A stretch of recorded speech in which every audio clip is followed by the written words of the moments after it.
ఒక ఊరిలో ఓ పాడుబడ్డ కోట ఉండేది. ఆ కోటలోకి ఎవరూ వెళ్ళేవారు కాదు.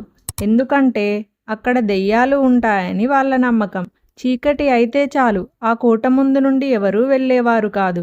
ఒకవేళ వెళ్ళాల్సి వస్తే వెనక్కి తిరిగి చూడకుండా పరిగెత్తేవారు.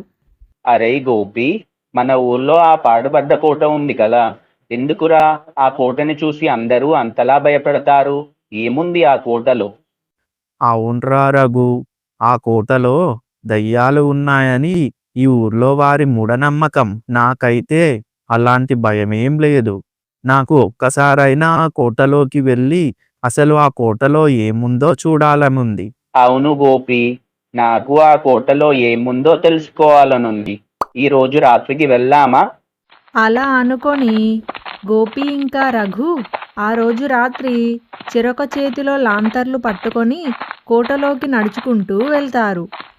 వారు కోటలోకి అడుగు పెట్టగానే వారికి ఒక ఆడగొంతు వినిపించింది.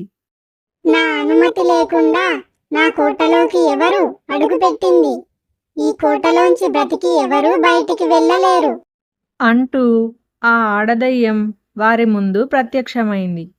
ఆ దయ్యం తెల్లచీర కట్టుకొని జుట్టు విరబోసుకుంది. ఇంకా దాని కళ్ళు ఎర్రటి నిప్పులాగా ఉన్నాయి. ఆ దయ్యాన్ని చూసి భయంతో గోపి రఘులు అక్కడ నుండి పరిగెత్తుకుంటూ వచ్చి ఎలాగోలా బయటపడతారు. ఉదయం చూసేసరికి గోపి ఇంకా రఘులు ఒక చెట్టు కింద పడుకొని ఉంటారు. అప్పుడే నిద్రలేచి ఇలా అనుకుంటారు.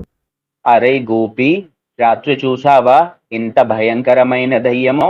మనం ఇంకోసారి అటువైపు వెళ్ళనే కూడదు. అవునవును. వారు ఇంకెప్పుడు ఆ కోట వైపు తిరిగి చూడనే లేదు.